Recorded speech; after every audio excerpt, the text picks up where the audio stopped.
My teacher called me a failure until the janitor pulled me aside and said something that made her face go red. Mrs. Duran slammed my chemistry test on the desk with the red F circled 3 times. The entire AP chemistry class turned to stare as she announced that some people just weren't meant for advanced science. She suggested I drop down to regular chemistry or maybe consider shop class instead. You're wasting everyone's time here. This is your 4th failed test. She tapped the paper with her red pen. Face reality. You're not college material. I stared at the periodic table poster behind her head, trying not to cry. The formulas and equations on my test were all correct, but she'd marked them wrong because I hadn't shown work her way. My phone sat in my backpack with the notification I'd been ignoring all morning. Another offer from a tech company about my app. After class, I stayed behind to clean up the lab equipment like always.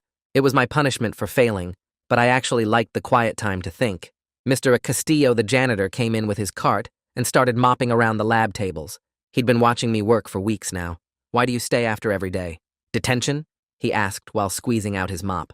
I explained about the failed tests and Mrs. Duran's new policy, how I had to clean labs to earn extra credit just to pass, how she said I'd never amount to anything in science. Mr. Castillo stopped mopping and really looked at me for the first time. Not the quick glance adults usually gave students, but actually seeing me. His eyes went to my backpack where my laptop was sticking out, the one with stickers from hackathons and coding competitions. Is that yours? He pointed at the laptop. I nodded and explained I did some programming on the side. Nothing special, just apps and websites for fun. He asked to see what I was working on, so I pulled out my laptop and showed him my latest project, a tutoring app that matched students with peer helpers based on learning styles. His eyes widened as I demonstrated the algorithm, how it analyzed user data to create perfect matches, the payment system I'd integrated, the scheduling features that synced with school calendars. I'd been testing it with a few hundred users, and the retention rates were incredible. How many users did you say? His voice had changed completely. About 3,000 now, growing by 200 each week.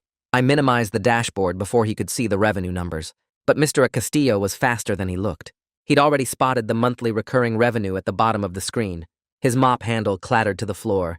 He grabbed a chair and sat down hard, staring at my laptop screen like it might disappear. You're making $40,000 a month? He whispered. I tried to explain it wasn't that simple.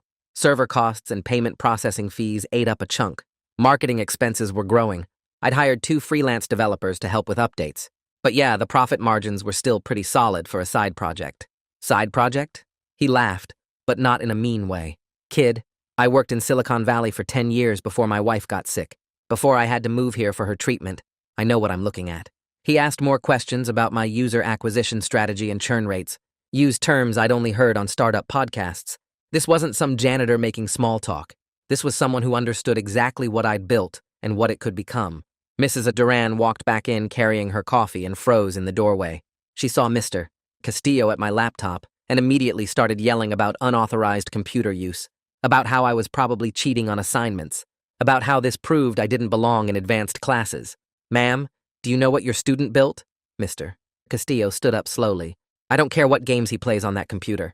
She set down her coffee with a dismissive wave. It's not a game.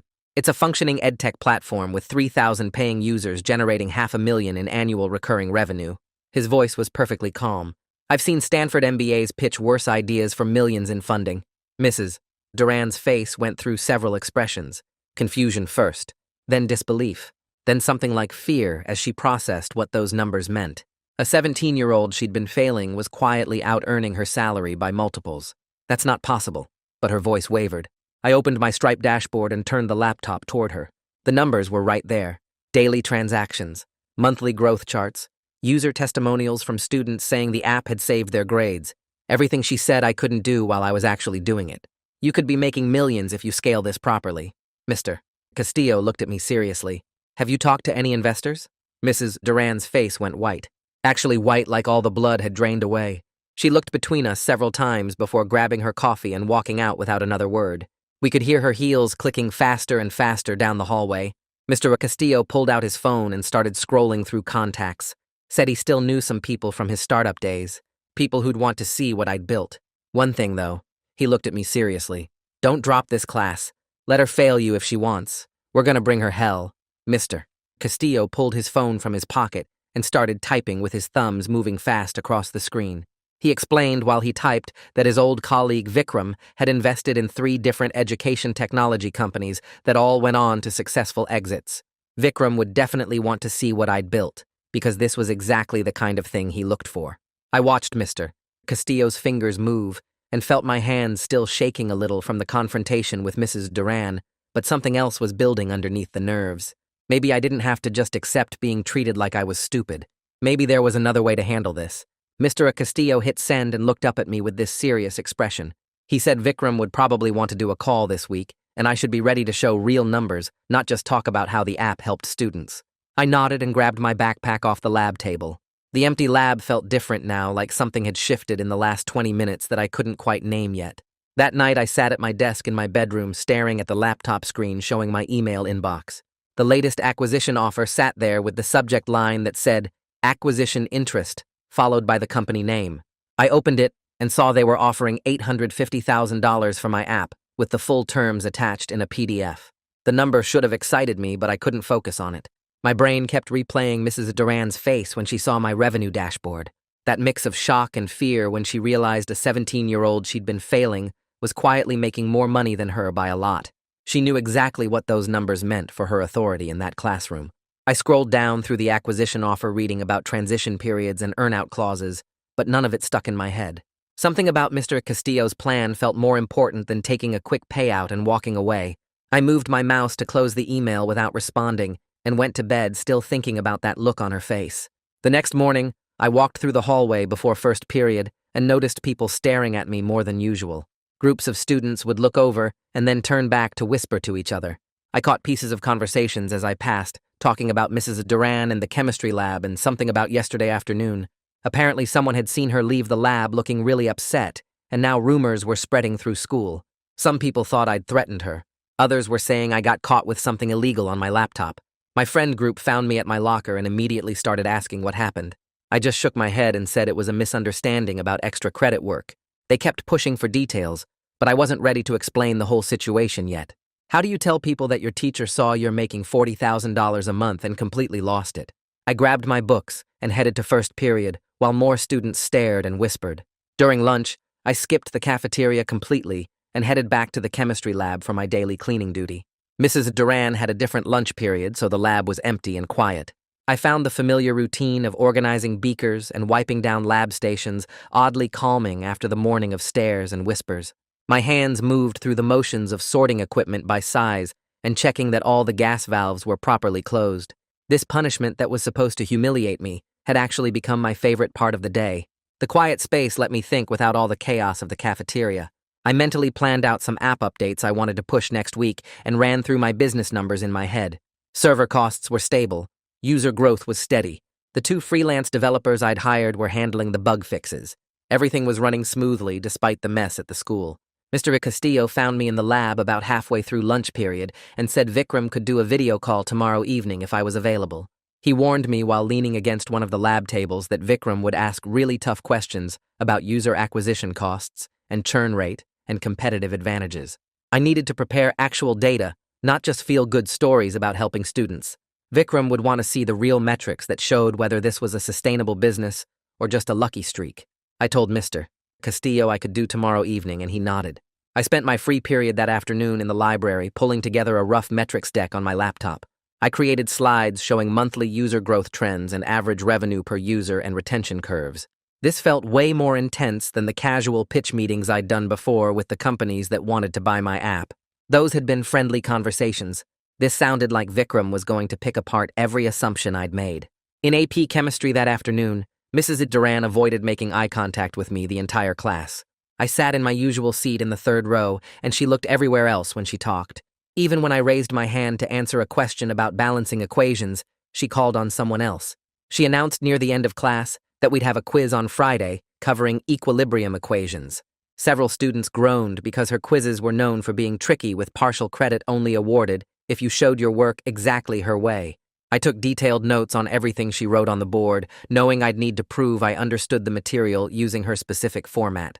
My pencil moved across the paper, copying down each step of her example problems with the notation she preferred. I couldn't give her any excuse to mark me down this time. After school, I stayed late in the computer lab working on my metrics presentation for Vikram. I was deep into formatting a slide about user acquisition channels when Tiana King stopped by on her way out from yearbook committee. She walked over to my table and mentioned she'd been using my tutoring app for calculus help. Her tutor actually explained things in ways that made sense, unlike her teacher who just wrote formulas on the board. I looked up from my laptop and asked if she'd be willing to give me feedback on some new features I was testing. She immediately agreed and said she'd love to help improve something that had already helped her so much. We exchanged contact info, and she said to just send her a message when I had stuff ready to test. Having actual users who appreciated the app reminded me why I'd built it in the first place. That evening, I practiced my pitch for Vikram using my laptop camera recording myself. I tried to sound confident but not cocky about what I'd built. My talking points covered user growth trends and the matching algorithm's success rate and average session ratings. I explained the monthly recurring revenue and realistic projections for scaling if I had more resources. When I watched myself back on the video, I looked and sounded way more professional than I felt inside, like I was playing the role of a startup founder rather than actually being one. I recorded 3 more practice runs, trying to sound more natural and less rehearsed. By the 4th take, I was getting better at just explaining things clearly without overthinking every word. The video call with Vikram happened the next evening in my bedroom, with my laptop propped up on my desk. He appeared on screen and looked exactly as intense as Mr. Castillo had warned. Vikram pulled apart my user acquisition strategy right away, asking how much each channel cost and what the conversion rates were. He questioned my customer lifetime value calculations and pointed out that my profit margins would get squeezed significantly if I had to hire real employees instead of freelancers.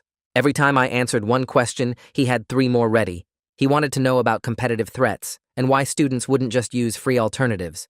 What made my matching algorithm actually better than random assignment? Why I thought I could scale this without it falling apart. But after an hour of tough questions, he said the core product was solid and the market timing was good. He wanted to introduce me to 2 other people who might be interested in investing or advising. The call ended, and I sat there feeling exhausted, but also validated. Vikram had taken me seriously as a real business, not just a kid's hobby project. Friday morning, I walked into AP Chemistry and took Mrs. Duran's equilibrium quiz. I deliberately showed every single step of my work, using exactly the format she'd demonstrated in class earlier that week. Each problem got broken down with clear labels for the initial conditions and the equilibrium expression and the ICE table and the final calculation. It felt slow and inefficient compared to how I naturally solved problems, but I forced myself to follow her system precisely. The problems themselves were straightforward, and I knew this material cold. The real test was whether I could stop solving things my own way and prove I understood her approach. I finished with time to spare and used the extra minutes to review every line, making sure my notation matched her examples. Walking out of class, I felt cautiously hopeful that maybe this time she wouldn't have an excuse to mark me down. The weekend stretched ahead, and I had investor emails to respond to and app updates to review, but for now, I just wanted to believe I'd done enough to pass her test. During lunch that same Friday, I sat in the cafeteria with my laptop open and drafted an email to Joyce Hendricks.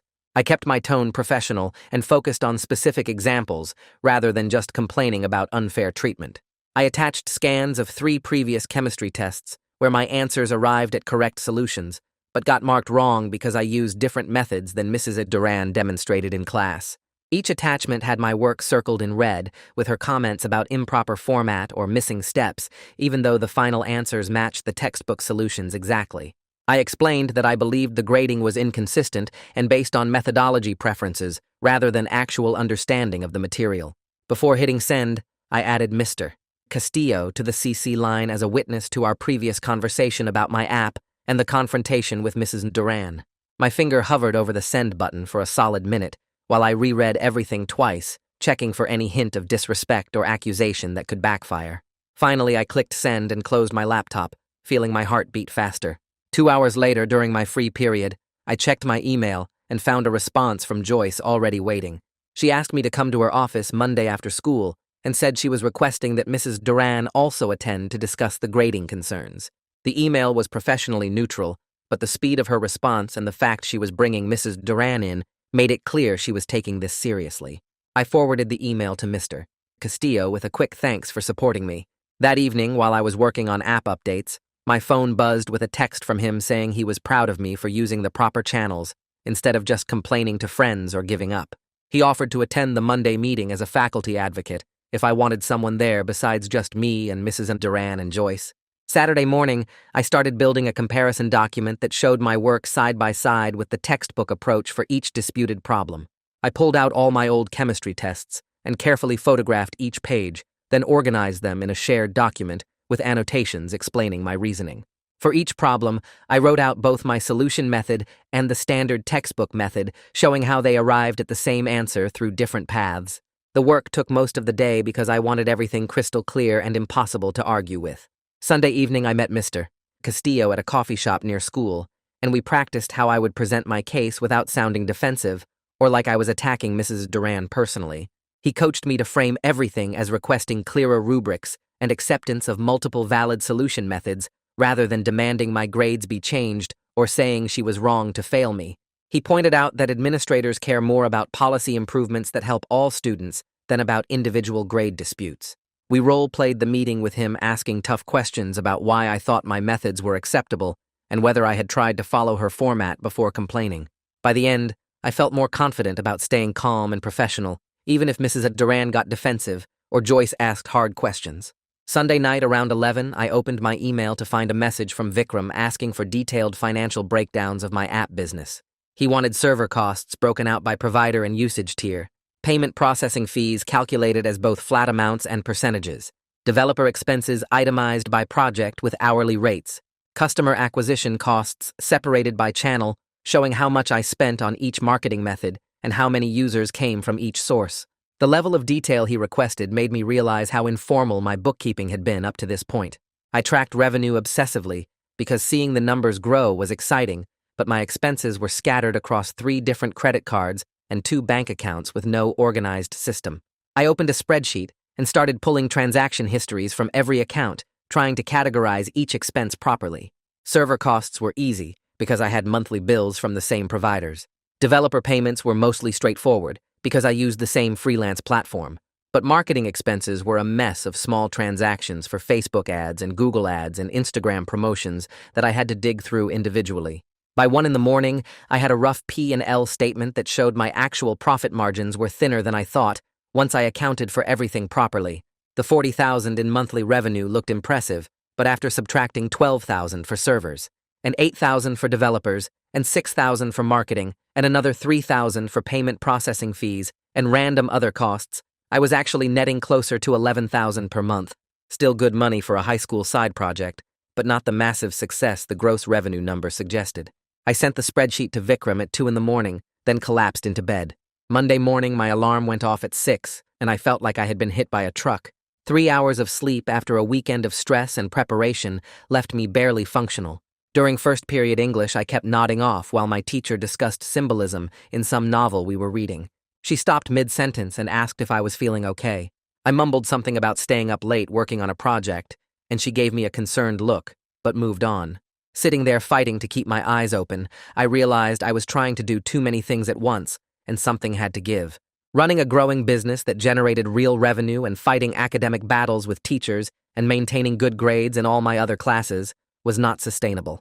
The investor diligence and the school meeting happening on the same day felt like the universe forcing me to choose priorities, but I was not ready to give up on either path yet. At lunch, I pulled out my phone and drafted an email to Vikram asking if we could push our next scheduled call from Monday evening to Wednesday evening. I explained I had an important school meeting Monday afternoon that I needed to prepare for properly, and I wanted to give both things my full attention rather than rushing through one to get to the other. I hit send expecting him to be annoyed about the delay, but his response came back within minutes. He said Wednesday worked fine and added that seeing me prioritize school commitments actually increased his confidence in my judgment and maturity. Most founders he worked with were so obsessed with their startups, they let everything else fall apart, which usually led to bad decisions from exhaustion and tunnel vision. The response made me feel better about the choice, like maybe protecting my academic standing was not just defensive, but actually strategic for long-term credibility. An investor who respected that I took school seriously was probably an investor worth working with. Monday afternoon at 3:30, I walked into Joyce Hendrick's office and found her sitting behind her desk with Mrs. Duran already seated in one of the chairs facing her. Mr. Castillo arrived a minute later and took the seat next to me. Joyce thanked everyone for coming and explained she wanted to discuss the grading concerns I had raised to see if we could find a resolution that worked for everyone. Mrs. Duran immediately jumped in, defending her rubric as necessary for AP exam preparation. She said the College Board expected students to show specific types of work and use standard notation, so she had to enforce those requirements strictly to prepare students for the actual test. I waited for her to finish, then calmly pulled out my comparison documents and walked through 3 examples where I had correct answers marked wrong. I showed how my methods were mathematically valid and arrived at the same solutions as the textbook approaches, just using different intermediate steps. Joyce asked detailed questions about whether the AP exam actually required one specific methodology or just correct answers with clear reasoning. Mrs. Duran admitted the exam did not mandate one particular method, but insisted students needed consistency to avoid confusion, especially weaker students who might get lost trying to learn multiple approaches. The discussion went back and forth for nearly an hour, with me staying calm and focused on the documentation, while Mrs. Duran got increasingly defensive about her teaching methods. Finally, Joyce held up her hand and proposed a compromise. I could complete a multi-part demonstration assessment that would show I understood the material using both Mrs. Duran's preferred methods and alternative approaches.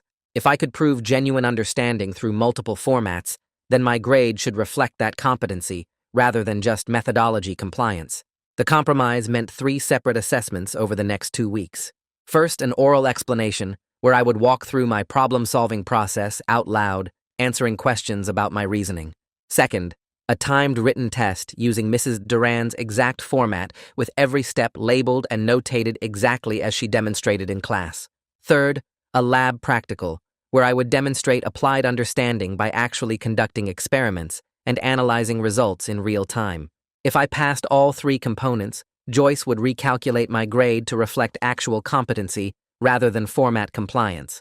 It was definitely more work than just retaking one test, but it also felt fairer than being forced to abandon approaches that worked for how my brain processed problems. Mrs. Duran agreed to the plan, but her expression made it clear she was not happy about it. Mr. Castillo gave me an approving nod as we left the office. By Tuesday morning, the rumor mill had apparently decided I was either a genius entrepreneur or running some kind of scam. I heard whispers in the hallways about how much money I was supposedly making with wild speculation, ranging from a few thousand to millions. During passing period between 2nd and 3rd period, someone showed me a post on the school's anonymous gossip app, claiming I had paid someone else to build my app and was just taking credit for their work. The accusation stung badly, because I had written every single line of the original code myself, spending hundreds of hours learning frameworks and debugging problems and iterating on features. Tiana found me between 3rd and 4th period, looking stressed, and told me she had already posted a response on the app, explaining that she used my tutoring service, and it was completely legitimate and helpful. She said several other students had backed her up in the comments, but I could tell from her tone that the social credibility damage was already done. People love drama more than truth, and a scandal about a student entrepreneur cheating was way more interesting than a boring story about someone who actually built something useful. That evening around 7, my phone buzzed with an Instagram DM from Tiana. She said she was willing to publicly vouch for my app and explain in detail how it helped her if that would counter the cheating accusations. She mentioned that several of her friends also used the platform regularly, and they were all happy to speak up about how it was a legitimate tutoring service that matched them with peer helpers, not some way to cheat on assignments or buy test answers. I appreciated her offer and told her I was grateful she had my back, but asked her to hold off on any public statements for now. The last thing I wanted was to drag other students into drama with teachers who might retaliate against anyone defending me. Mrs. Duran already had it out for me, and I did not want her taking shots at Tiana or anyone else just because they supported my business. Tiana sent back a thumbs-up emoji and said she understood, but the offer stood if I changed my mind. Wednesday evening, I sat at my desk with my laptop open, waiting for Vikram's video call to start at 7. My P&L spreadsheet was pulled up on one monitor and my user dashboard on the other. The call connected, and Vikram appeared on screen wearing a casual button-down shirt and sitting in what looked like a home office. He got straight to business, asking me to share my screen and show him the P&L breakdown. I walked him through each line item, starting with revenue, and he immediately stopped me to ask about my revenue recognition policy and whether I was booking monthly subscriptions up front or recognizing them over time. I had to admit, I had been just tracking cash as it came in without thinking about proper accounting rules. He spent the next 20 minutes explaining accrual accounting and why it mattered for understanding my actual financial health. Then he moved to expenses and questioned every single category. Why was I spending so much on marketing when word of mouth seemed to be driving most growth? How much were my server costs per user, and was that sustainable as I scaled? What were my freelance developers actually building, and could I justify their hourly rates? He wanted to see detailed metrics on user cohorts, showing how students who signed up in different months behaved differently. He asked about retention curves and what percentage of users were still active after 1 month, 3 months, 6 months. He wanted a breakdown of which marketing channels actually drove quality users who stuck around versus users who signed up and never came back. I scrambled to pull data from different places trying to answer his questions, but kept running into gaps in my tracking. The conversation was exhausting because he would not accept vague answers or estimates. He wanted specific numbers, and when I did not have them, he explained why those metrics mattered and what I should be measuring. By the time we finished 2 hours later, my head hurt, but I had filled 3 pages of notes about what data I needed to start tracking properly. Vikram said my business fundamentals looked solid, but my data infrastructure was way too informal for someone thinking about raising money or scaling seriously. He was basically giving me a free crash course in startup finance and the metrics that actually mattered to investors. I thanked him for his time and promised to clean up my tracking systems before our next call. Thursday morning, I woke up to an email from someone named Foster McPherson in the district IT department. The subject line read, "Privacy compliance concerns regarding student application," and my stomach dropped before I even opened it. Foster explained that the district had become aware of my tutoring app and had some concerns about privacy and data collection since it served students under 18 and operated partly on the school networks.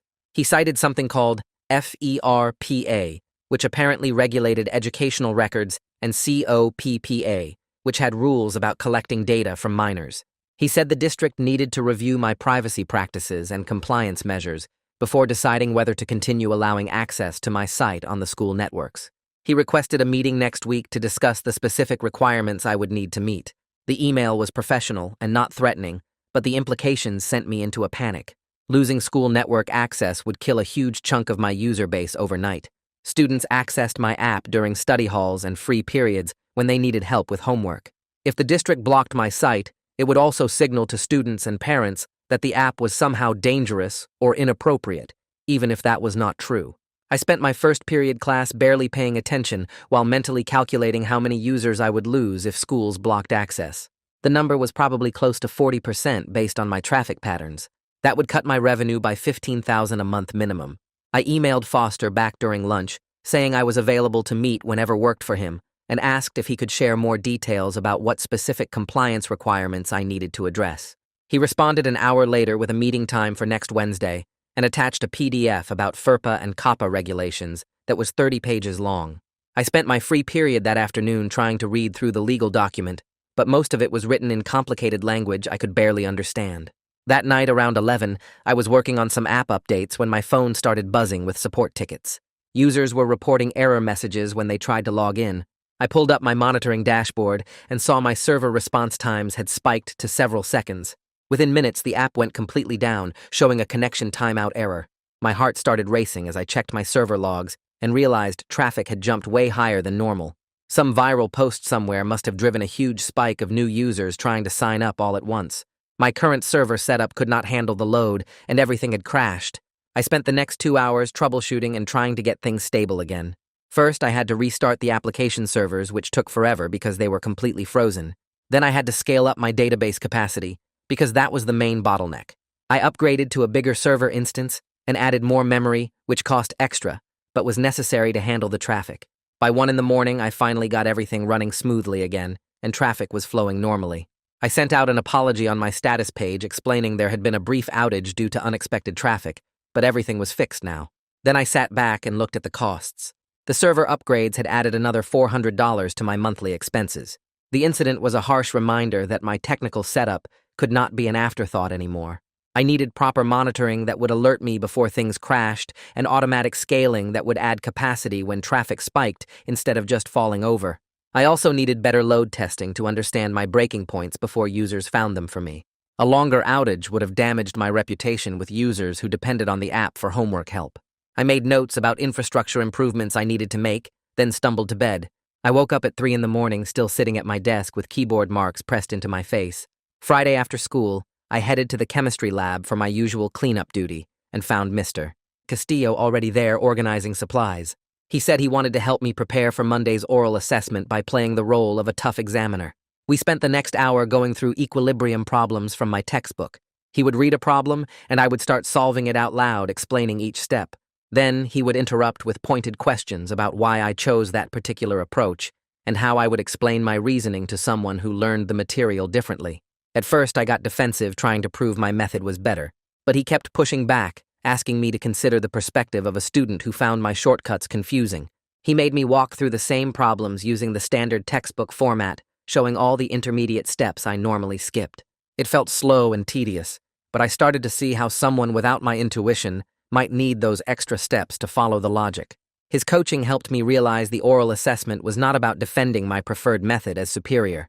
It was about demonstrating I understood the material well enough to explain it multiple ways, depending on what a student needed. By the end of the session, I felt more confident about Monday. Mr. Castillo reminded me to stay patient, even if Mrs. Duran tried to rattle me with nitpicky questions. The goal was to prove I knew the chemistry, not to win an argument about teaching methods.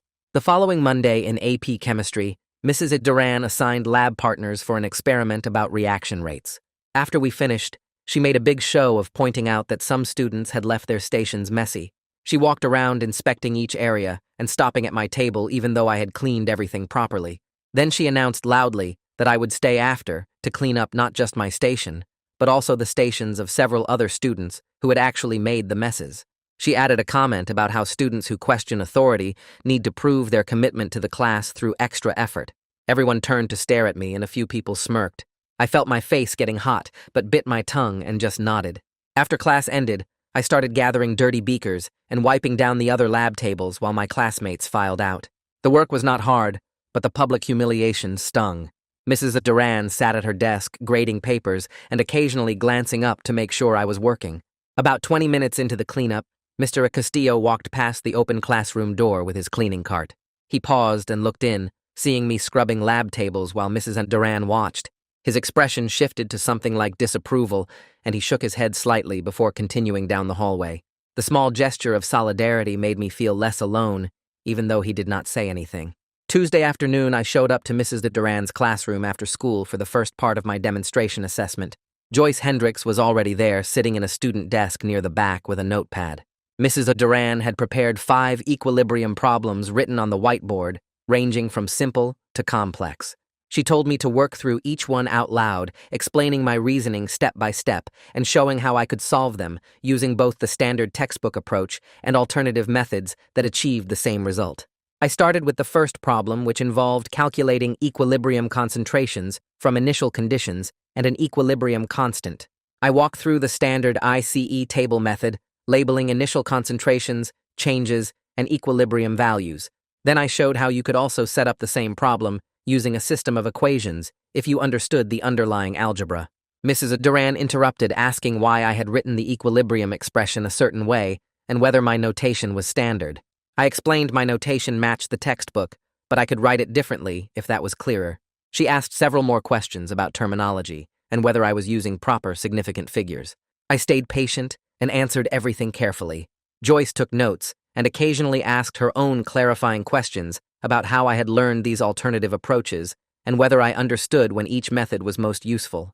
The second and third problems went similarly, with me demonstrating multiple solution paths and Mrs. Duran finding small things to question. By the fourth problem, which involved a complex multi-step equilibrium, I could tell Joyce was satisfied I knew the material. She asked me to explain how I would teach this concept to another student who was struggling, and I walked through how I would break it down into smaller pieces.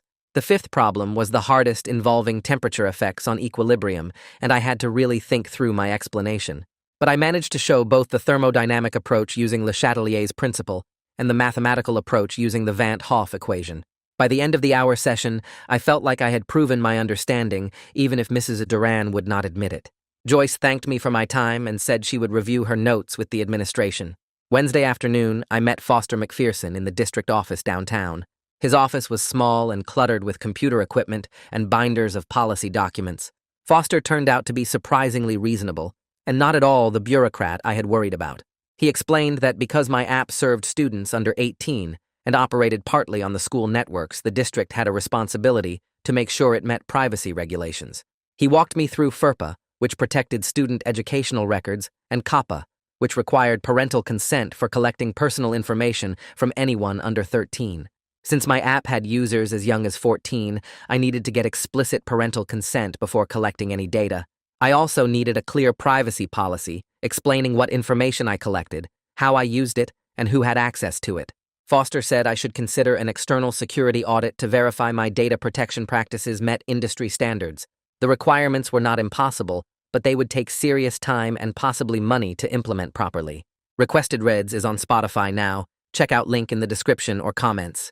He gave me a 30-day deadline to get everything compliant, or the district would block access to my site on the school networks. I asked what specifically I needed to do, and he pulled out a checklist. Parental consent system for all users under 18. Privacy policy written in clear language, not legal jargon. Data encryption for sensitive information. Regular security updates and patches. Documentation of my data handling practices. Possibly an external audit depending on what the district's legal counsel decided. Foster said he actually wanted to support student innovation and was not trying to shut me down.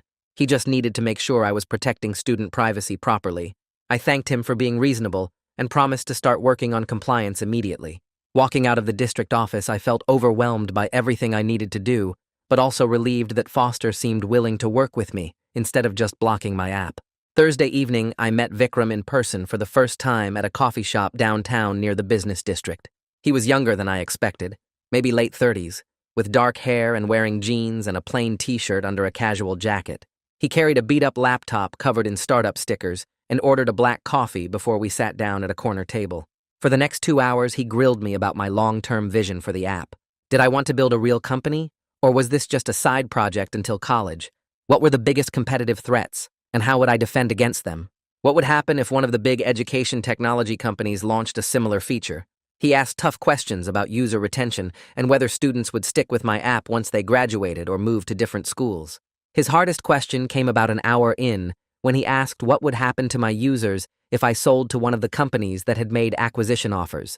Would the new owners keep running the platform the same way, or would they shut it down and absorb the users into their existing products?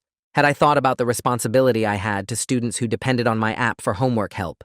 The question caught me off guard, because I had been thinking about acquisition offers purely in terms of money and what I could do with it.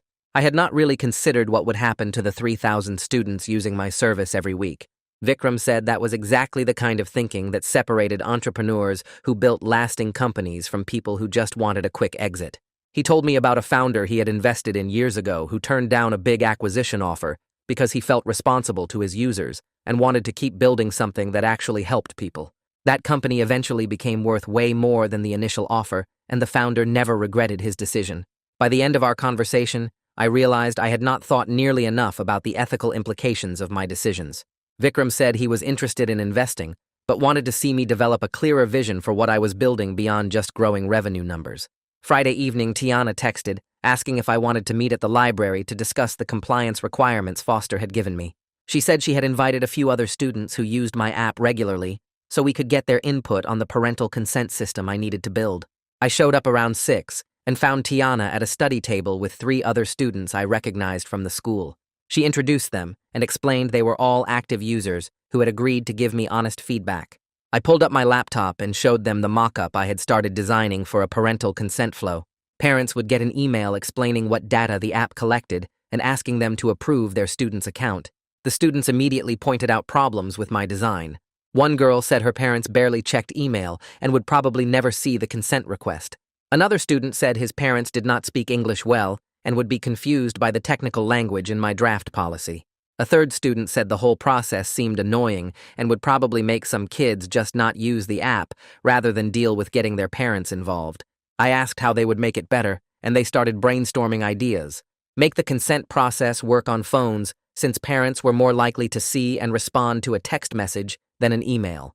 Write the privacy policy in simple language that anyone could understand, not legal terms.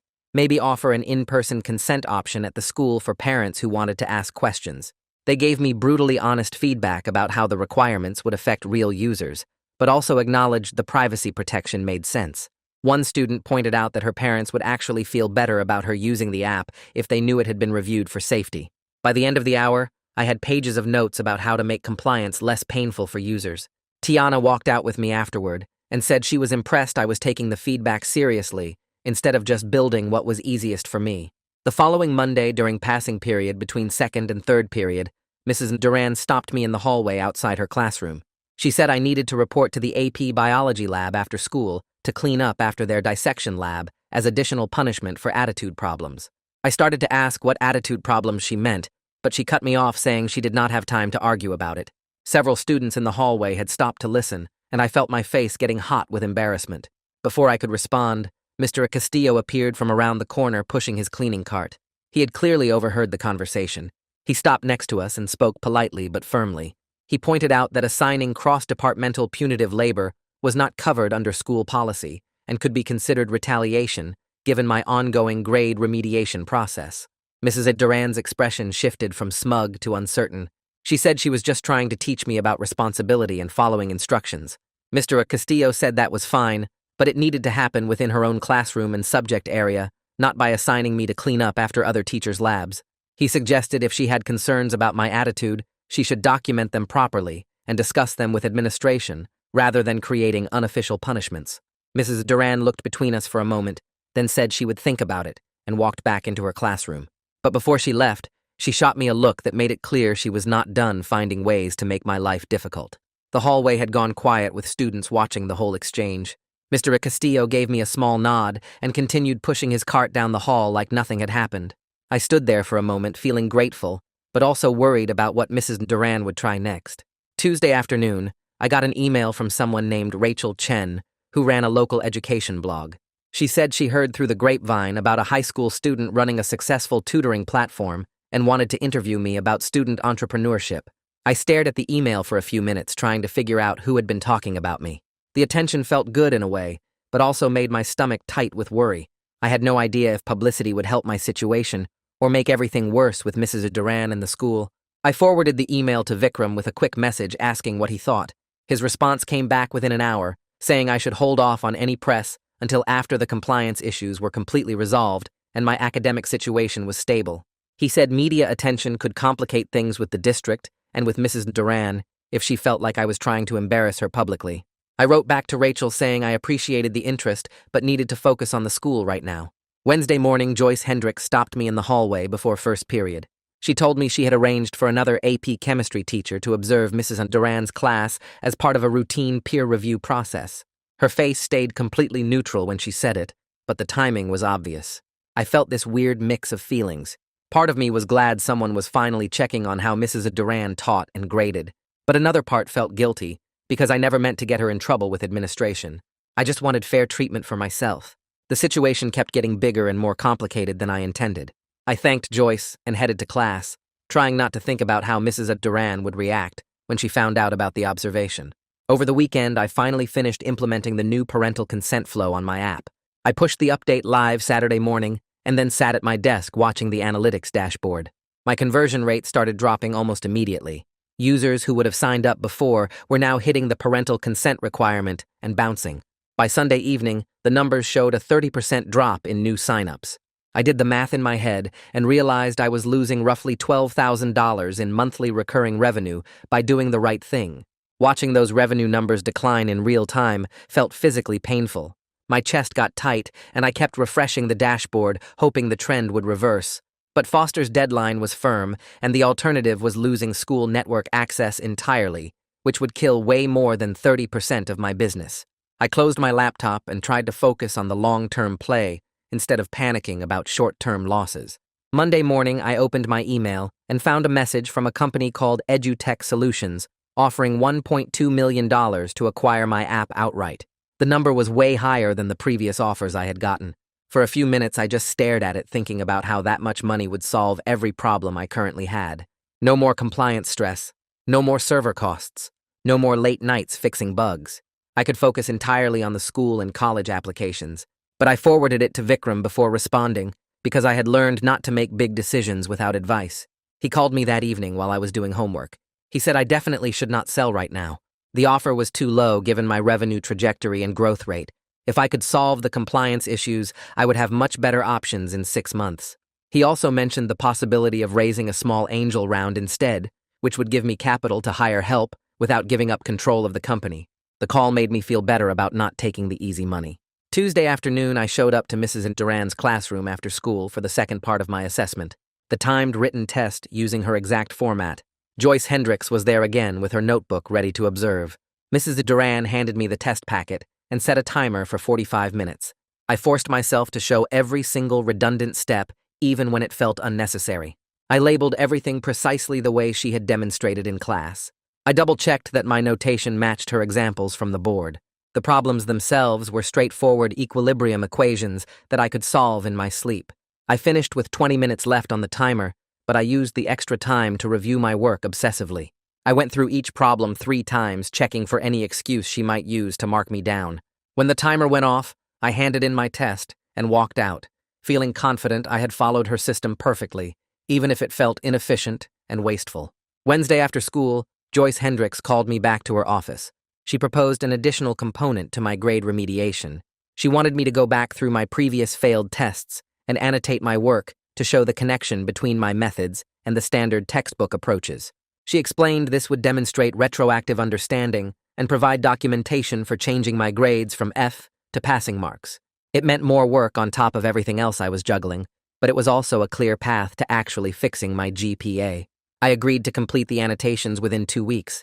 I spent the next several evenings after school sitting in the library with my old chemistry tests spread out on the table. I wrote detailed annotations explaining each step of my problem-solving process and how it related to the methods in the textbook. The work was tedious and sometimes made me angry. I had to justify approaches that I knew were correct, but that Mrs. Duran had marked wrong.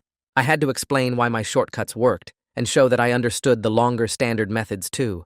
By the end of the week, my hand was cramping from writing so much, and I had fallen behind on my regular schoolwork. But I kept pushing through because fixing my chemistry grade was worth the short-term pain. Thursday afternoon, I was in the middle of dinner when my phone started buzzing with notification after notification. I checked my email and found angry messages flooding my support inbox. My app had experienced a billing bug that accidentally charged some users twice for their monthly subscription. I felt my stomach drop as I read through the complaints. I spent the entire evening processing refunds manually and sending personal apology messages to every single affected user. Around 9 p.m., I texted Tiana asking if she could help me draft a transparent explanation to post on the app's status page. She came over, and we worked together to write something honest about what went wrong and how I was fixing it. We turned what could have been a total disaster into an opportunity to show users I took their trust seriously. The incident cost me about $3,000 in refunds, but it probably saved my reputation. Friday morning, I opened my email and found a message from Foster McPherson. The district's legal counsel had reviewed my updated privacy policy and consent flow, but they were requiring an external security audit before they would approve continued school network access. He recommended a specific auditing firm that specialized in EdTech compliance. I clicked the link and found their quote, $8,500. I sat there staring at the number, feeling stress build up in my chest. Most of my revenue went right back into server costs and development work. I did not have that kind of money just sitting around. I would have to either take on debt or sell equity way earlier than I wanted. The compliance requirements kept getting more expensive and complicated. That evening my phone rang and Vikram's name showed up on the screen. He said he had been thinking about my situation and wanted to offer to fund the security audit. In exchange, he would give me a small convertible note, basically a loan that would convert to equity later if I raised a proper funding round. He explained the terms were founder-friendly and the interest rate was reasonable, but it meant I would be taking on my first real investor obligation with actual legal documents and responsibilities. I told him I needed to talk to my parents first. We all sat at the kitchen table that night while I explained what a convertible note was and what Vikram was offering. My parents were overwhelmed by the business terminology, but they were trying their best to understand. They asked good questions about what would happen if I could not pay back the loan and what percentage of my company Vikram might end up with. After an hour of discussion, we all agreed that solving the compliance problem was worth more than maintaining complete ownership of a business that might get blocked from schools. I called Vikram back and accepted his offer. That Saturday morning, I opened my laptop and pulled up the security firm's scheduling portal. Their earliest available slot was the following Thursday, which meant I had less than a week to prepare all the documentation they needed. I started making a list of everything they requested: system architecture diagrams, data flowcharts, privacy policy documentation, server configuration details, user authentication protocols. The list kept growing, and I realized how much of this stuff I'd been handling informally in my head instead of writing it down properly.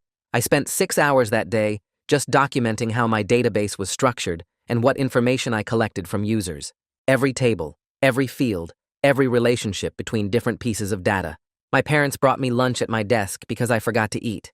By evening, I had a 20-page document that looked almost professional, like something a real company would have instead of a high school side project. Sunday, I worked on the security measures documentation, how I encrypted passwords, how I handled payment information, what logs I kept, and how long I stored them. The auditors wanted to see my incident response plan, which didn't exist, so I had to create one from scratch. What would I do if someone hacked the database? How would I notify affected users? What backup systems did I have in place? Writing it all out made me realize how much I'd been winging it, trusting that nothing bad would happen instead of preparing for when it did. I finished the documentation package Sunday night and emailed it to the security firm, then collapsed into bed feeling like I'd just completed a full semester project in 2 days. Monday morning, I walked into school and found an email from Joyce Hendricks asking me to come to her office during my free period. The subject line said, "Formal complaint review," and my stomach dropped. I knew what this was about before I even opened the message. Mrs. Duran had filed an official complaint claiming I'd been disrespectful and insubordinate. The email attached a copy of her written statement describing how I'd refused to complete assigned cleaning duties and how Mr. Castillo had interfered with her classroom management. She made it sound like I was some problem student who challenged authority instead of someone who'd been unfairly punished. I sat through first and second period barely paying attention, my mind spinning through how to respond. During my free period, I went to Joyce's office, and she had me sit down with a serious expression. She explained that any formal complaint required a full inquiry with documentation and witness statements. I would need to provide my version of events in writing. Mr. Castillo would be interviewed as a witness. The whole process could take 2 weeks to resolve. I felt anger rising in my chest because this was so obviously retaliation for me standing up for myself, but Joyce's calm professionalism kept me from exploding. After the meeting, I found Mr. Castillo in the maintenance office and told him what happened. He shook his head and said he'd expected this.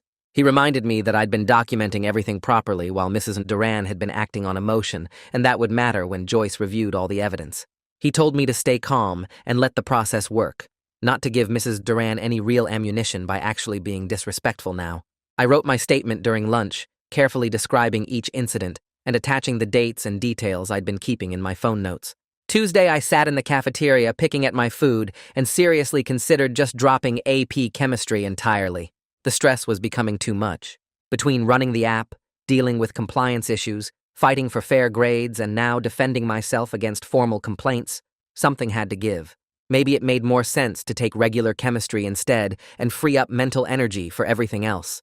I could still get into a good college with regular chemistry on my transcript.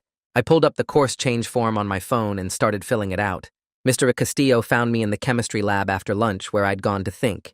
He asked what I was doing, and I showed him the partially completed course change form. He sat down on one of the lab stools and looked at me seriously. He said, "Dropping now would feel like letting Mrs. Duran win, like proving she was right that I didn't belong in advanced classes." He pointed out that colleges would see a gap in my transcript where I dropped from AP to regular mid-year, and they'd wonder why. More importantly, he said I'd already done the hard work of standing up for myself through proper channels. I'd filed complaints, completed demonstration assessments, documented everything carefully. Quitting before seeing the results would waste all that effort. He reminded me that I was smart enough to handle the material, and I'd proven that through the assessments. The only question was whether I had the determination to see it through. His words hit me harder than I expected. I closed the course change form without submitting it and told him I'd stick it out. He smiled and said he knew I would. Wednesday afternoon, I walked into the student ethics panel, feeling like I was on trial. 5 students and 2 teachers sat behind a long table in the library conference room. They'd been reviewing whether my tutoring app constituted academic dishonesty or gave users an unfair advantage. I sat down in the chair facing them, and the panel chair explained they'd reviewed my app and wanted to hear my perspective. I started by explaining that the app was basically the same as hiring a private tutor, just more affordable and accessible. Students who could pay for expensive test prep services or private tutors had been getting extra help forever. My app just made that same kind of support available to more people. One panel member asked how I prevented the app from being used to cheat on homework or share test answers. I pulled up the app on my laptop and showed them the safeguards I'd built. Tutors couldn't access students' actual assignments. The platform was designed for explanation and teaching, not for providing answers. All sessions were logged, and I could review them if teachers reported concerns about specific users. Another panel member asked about the peer tutoring model and whether students were qualified to teach each other. I explained the matching algorithm that connected students based on learning styles and the rating system that helped identify effective tutors. Users could see tutor ratings and feedback before booking sessions. A teacher on the panel asked about my revenue model and whether I was profiting from academic support that should be free. I admitted I charged for the service, but pointed out that my prices were way lower than traditional tutoring, and I needed to cover server costs and pay the peer tutors. The hearing lasted an hour, with detailed questions about every aspect of how the app worked. Walking out, I felt like I'd articulated my position clearly, but I had no idea which way the panel would decide. Thursday morning, the security auditors showed up as scheduled. 2 people with laptops who spent the entire day reviewing my code line by line. They accessed my servers remotely and examined how I stored user data. They tested my authentication system and tried to find vulnerabilities. I sat in class checking my phone between periods, seeing notifications about their access requests and test activities. After school, I logged in to see their preliminary findings. They'd identified several areas where my logging could be stronger. My password encryption was good, but they recommended additional salting. Some of my API endpoints didn't have proper rate limiting, which could allow denial of service attacks. My session management needed improvement. Nothing was critically dangerous, but there were definitely weak spots that could be exploited by someone determined enough. I spent Thursday evening implementing their recommended fixes, adding better logging to track who accessed what data and when, implementing rate limiting on all my API endpoints, strengthening my session token generation. Friday after school, I continued working on the security improvements. The auditors had recommended using a key management service instead of storing encryption keys directly in my code. I spent 3 hours migrating to a proper key management system, learning way more about cryptography than I ever expected to know. By Friday night, I'd addressed every item on their preliminary findings list. I sent them an email with a detailed summary of what I'd fixed and how. They responded saying they were impressed with how quickly I'd implemented their recommendations and that their final report would reflect that. They said they'd seen professional development teams take weeks to address similar findings. The following Monday, I showed up for the third and final part of my demonstration assessment. This was the lab practical, where I had to solve equilibrium problems using Mrs. Duran's methods while explaining my reasoning out loud. Joyce Hendricks sat in the back of the classroom with her notebook. Mrs. Duran stood at the front, looking tense. She handed me a worksheet with 5 equilibrium problems and pointed to the lab bench where I'd be working. I started with the first problem, writing out every step using exactly the format she'd demonstrated in class. I explained each step as I worked, describing why I was applying Le Chatelier's principle and how I was calculating the equilibrium constant. Mrs. Duran watched closely, but didn't interrupt. I moved through the second and third problems, showing all my work in her preferred notation, labeling everything precisely, using her exact terminology. Joyce took notes, but her expression stayed neutral. The fourth problem was trickier, involving a multi-step equilibrium, but I worked through it methodically. Explained how I was tracking each species through the reaction sequence, showed how the equilibrium expressions connected. The fifth problem required using an ICE table, which I set up exactly as Mrs. Duran had taught. I filled in the initial concentrations, showed the changes, calculated the equilibrium values. I finished after about 40 minutes and looked up. Mrs. Duran reviewed my work without saying anything, just marking things on her copy of the worksheet. Joyce asked me a few clarifying questions about my reasoning for problem 4. I answered confidently, explaining the logic behind each decision. Walking out, I felt like I'd finally cleared the bar Mrs. Duran had set. Whether she wanted to admit it or not, I'd proven I could adapt to her system when required, even if it wasn't my natural approach. Tuesday afternoon, Joyce called me to her office again. This time, her expression was less serious, almost satisfied. She said the administration had decided to require all AP science teachers to participate in professional development about differentiated assessment methods and multiple solution pathways. She didn't explicitly say this resulted from my complaint, but the implication was obvious. The school recognized that rigid adherence to one methodology wasn't appropriate for advanced students. She also mentioned that the peer observation of Mrs. Duran's class had revealed some concerns about her grading consistency that went beyond just my situation. Other students had similar complaints about correct work being marked wrong due to methodology differences. The professional development would address how to create rubrics that specified required elements versus stylistic preferences, how to accept multiple valid approaches to the same problem, how to assess understanding rather than just compliance. Joyce said the training would happen over winter break, so it wouldn't disrupt current classes. I felt a strange mix of vindication and guilt. I'd wanted fairness for myself, but I hadn't necessarily intended to get Mrs. Duran in trouble with administration. At the same time, if other students were experiencing the same issues, maybe this needed to happen. Wednesday evening, my phone buzzed with an email from Vikram. The subject line said, "Term sheet draft," and I opened it immediately. The document was surprisingly straightforward for legal paperwork. $15,000 at 5% interest. The loan would convert to equity at a 20% discount if I raised a Series A funding round within 2 years. There was a valuation cap that protected me from excessive dilution if the company ended up being worth way more than expected. I read through it twice, then called my parents into my room. We sat together at my desk, going through each section. My dad asked questions about what would happen if I couldn't pay back the loan. Vikram had included a clause saying if I didn't raise a Series A, I could just pay back the $15,000 plus interest over 3 years. My mom wanted to understand the equity conversion mechanics.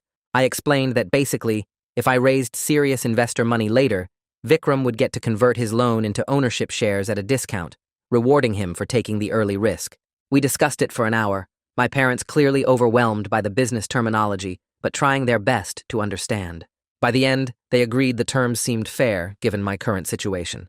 Taking on $15,000 in debt was serious, but solving the compliance problem and having operating capital was worth it. I signed the documents that night using an electronic signature tool Vikram had sent.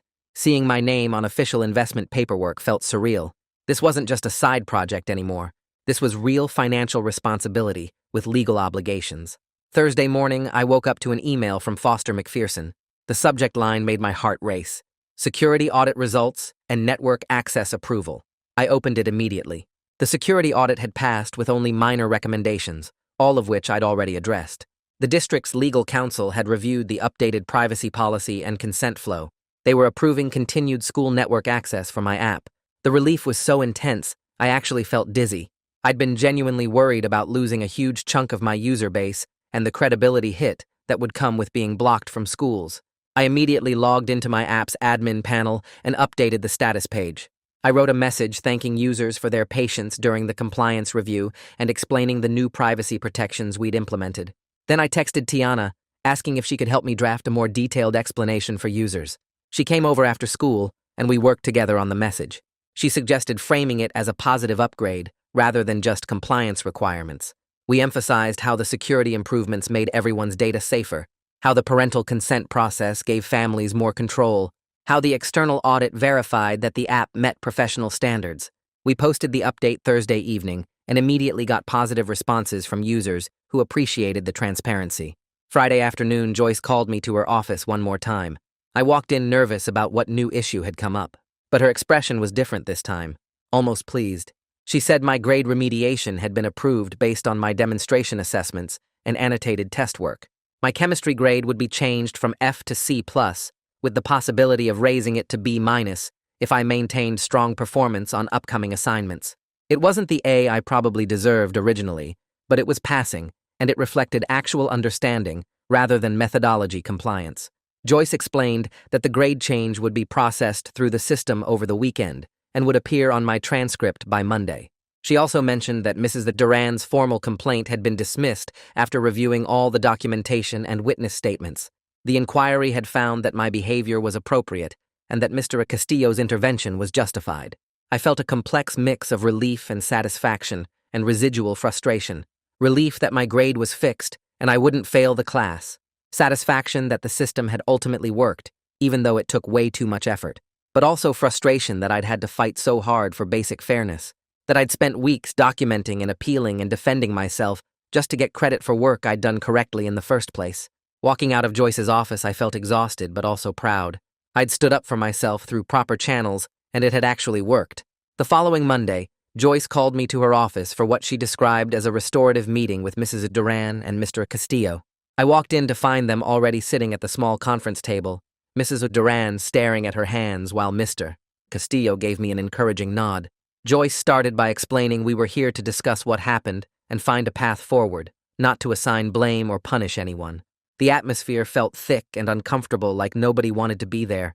Joyce asked me to share how the situation had affected me, so I explained how being called out in front of the whole class made me feel stupid and unwelcome in advanced science.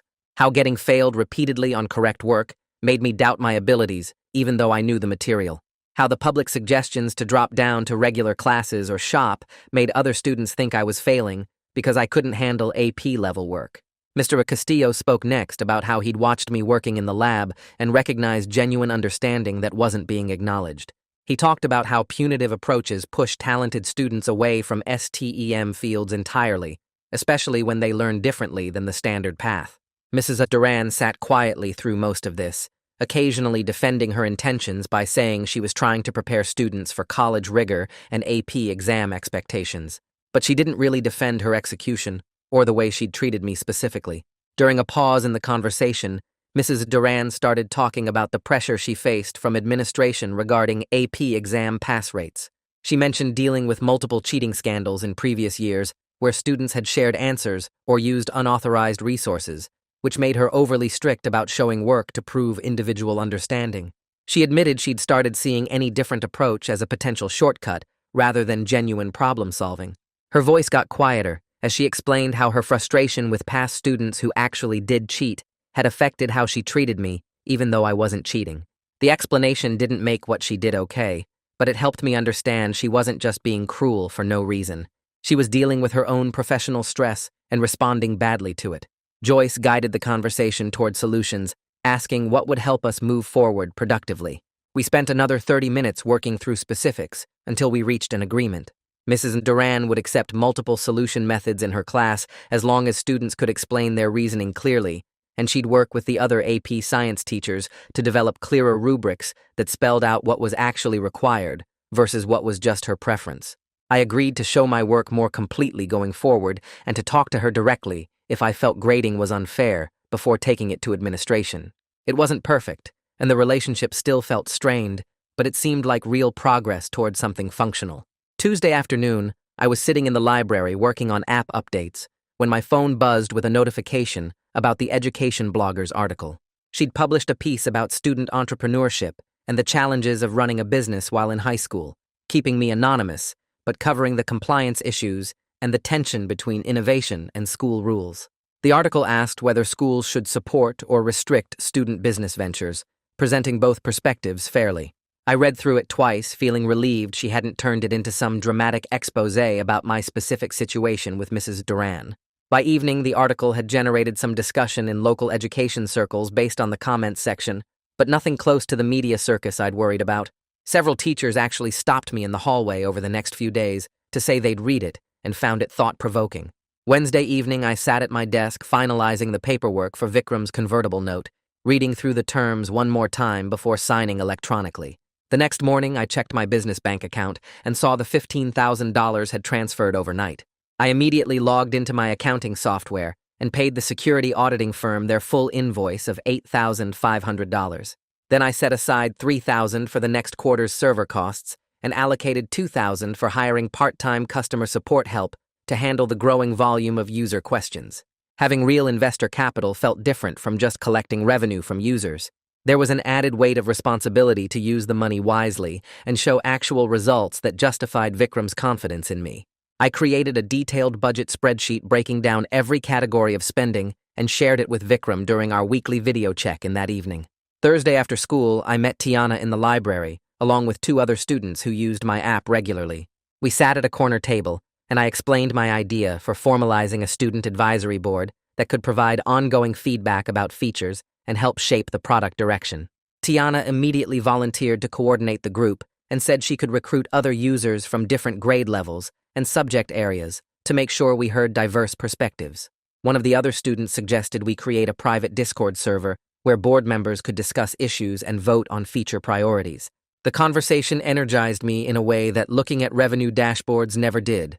Building something that actually helped people felt more meaningful than just watching numbers go up. We spent an hour brainstorming how the advisory board would work and what kinds of input would be most valuable. Friday morning during announcements, the principal's voice came over the intercom, recognizing several staff members for going above and beyond. When she mentioned Mr. Castillo receiving a commendation for mentoring students and supporting their academic success, I looked across the cafeteria during lunch and caught his eye. I mouthed, "Thank you," and he just nodded with a small smile, looking genuinely pleased, but not making a big deal of the recognition. His quiet support throughout this whole mess had made all the difference between me giving up and actually fighting for fairness. The following week in AP Chemistry, I noticed Mrs. Duran's behavior toward me had shifted to something more neutral and professional. She wasn't warm or encouraging, but she also wasn't singling me out for criticism or piling on extra punishment.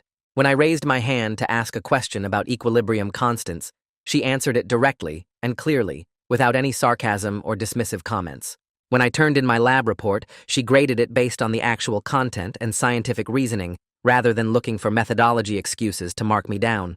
The relationship wasn't friendly, and probably never would be, but it was finally functional enough that I could learn without constant stress. Over the next few weeks, my chemistry performance stabilized with consistent grades in the B+ range on quizzes and tests. I wasn't acing everything, but I was demonstrating solid understanding of the material, and more importantly, I was learning it in ways that would actually help me when the AP exam came around in May. My confidence in science classes slowly rebuilt as I realized I could succeed when the playing field was level and the grading was fair. The whole experience taught me that sometimes you have to fight for basic fairness, even when it's exhausting and stressful. But it also showed me I was capable of handling that fight and coming out okay on the other side.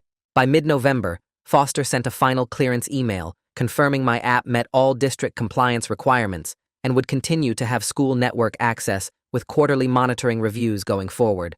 The ongoing oversight felt reasonable rather than threatening, since it was clear Foster wanted to support student innovation while protecting privacy, not shut things down just because they were new or different. My user growth resumed its upward trajectory over the following weeks, though, with slightly thinner profit margins due to the compliance costs I'd added. The parental consent flow and security measures reduced my monthly revenue by about $12,000, but I accepted that as the price of running a legitimate operation that respected user privacy and followed the rules. When December finals rolled around, I walked into the AP Chemistry exam room with my calculator and pencil case, feeling more prepared than I'd felt all semester. The exam covered everything from stoichiometry to equilibrium constants, and I worked through each problem methodically, showing my steps clearly but not obsessively. Some questions I solved using Mrs. Duran's preferred methods, and others I approached differently when it made more sense, confident that the AP graders would accept multiple valid solution paths. 3 hours later, I handed in my test booklet and left the room exhausted, but satisfied that I'd demonstrated actual understanding of the material. 2 weeks later, when final grades posted, I logged into the student portal and saw a B in AP Chemistry for the fall semester. Not the A I might have earned if the grading had been fair from the start, but a solid passing grade that proved I belonged in advanced science and kept my college applications on track. My overall GPA dropped slightly from the earlier failed tests, but sitting there staring at that B, I felt something bigger than grade point disappointment. I'd stayed in the class when everyone, including Mrs. Duran, expected me to quit, and I'd proven to myself that I could handle unfair treatment without giving up on what mattered. During winter break, I finally used some of Vikram's investment money to hire actual help instead of trying to do everything myself. I posted job listings for a part-time customer support person and a part-time developer, and within a week, I'd interviewed 5 candidates and hired 2 college students who'd both built similar projects. The support person was a sophomore at the state university who'd worked customer service at a tech startup, and the developer was a junior computer science major who'd created her own tutoring marketplace app that never quite took off. Both of them were excited to work on something that actually helped people instead of just another generic social media clone, and they started immediately handling the daily operational work that had been eating up my evenings and weekends. Having real team members meant I could finally sleep more than 5 hours a night for the first time in months. I'd been running on caffeine and stress for so long that I'd forgotten what it felt like to wake up actually rested, instead of dragging myself out of bed to handle support tickets before school. In early January, Joyce Hendricks sent an email to the entire school about new grading guidance for advanced courses. The message emphasized that teachers should accept multiple valid solution methods and provide clear rubrics that distinguished between required elements and stylistic preferences. She didn't mention my situation specifically, but the timing was obvious, and over the next few days, 3 different students approached me privately, to say thank you for pushing back against unfair grading because they'd experienced similar issues in other AP classes. One girl told me her calculus teacher had been marking her down for using techniques from online videos instead of the textbook method, and another guy said his physics teacher refused to accept any work that didn't match her exact notation system. The policy change wouldn't help me retroactively with my damaged GPA, but knowing it might prevent other students from facing the same treatment made the whole exhausting ordeal feel worthwhile. One afternoon in mid-January, I stayed after school to help Mr. Castillo reorganize the chemistry lab storage room, moving boxes of old equipment and sorting through expired chemicals that needed proper disposal. We worked in comfortable silence for a while before he started telling me more about his Silicon Valley days. How he'd joined a payments startup in the early 2000s as employee number 12 and watched it grow to 300 people before getting acquired. How he'd moved to another company and then another, always chasing the next big exit and the next round of funding. How his wife's cancer diagnosis had forced them to relocate here for treatment at the university hospital, and how he'd taken the custodial job because it had good insurance and flexible hours for medical appointments. But the surprising part was when he explained that after 10 years of startup chaos, he'd actually found the custodial work more satisfying. He could see the direct impact of his efforts every day, could help students like me without the politics and pressure of chasing investor metrics. I thanked him for believing in me when I didn't believe in myself, for seeing past the failed test grades to recognize what I'd actually built. He just shrugged and said he saw someone being treated unfairly and decided to do something about it, like that was the most natural thing in the world. Our friendship had become one of the unexpected gifts from this whole mess, proof that sometimes the most important support comes from the places you least expect. That evening, I sat at my desk working on a new feature for my app when a support ticket came through from a student I'd never interacted with before. The message explained how they'd been failing calculus all semester, completely lost and ready to give up, until they found my app and got matched with a tutor who finally explained derivatives in a way that made sense. They'd just passed their final exam with a C+, and wanted to thank me for creating something that literally saved their grade and kept them from having to retake the class. I wrote back with encouragement about how proud I was of their hard work and persistence, then leaned back in my chair looking at my metrics dashboard. The numbers showed 3,400 users now, and steady growth, monthly revenue holding stable, even with the compliance costs eating into margins. My chemistry textbook sat open on my desk next to my laptop, homework problems for tomorrow already half finished. The balance still wasn't perfect and probably never would be. I was managing both school and business without sacrificing either, juggling AP classes and investor calls and product development and college applications. Mrs. Duran and I maintained our professional distance in chemistry class, neither friendly nor hostile, just two people coexisting in the same space. My grades were solid across all my classes. Vikram checked in weekly with advice and investor connections, and I was building something that actually mattered to real students, facing real struggles. Life was complicated and messy with too many demands and not enough hours, but it was also pretty good. I was learning to be okay with that. Well, that's the big finish, if you can call it that. If you're still here, you've either got a lot of patience or no self-control. Either way, I'm not judging. Go on, subscribe, and embrace the chaos with me.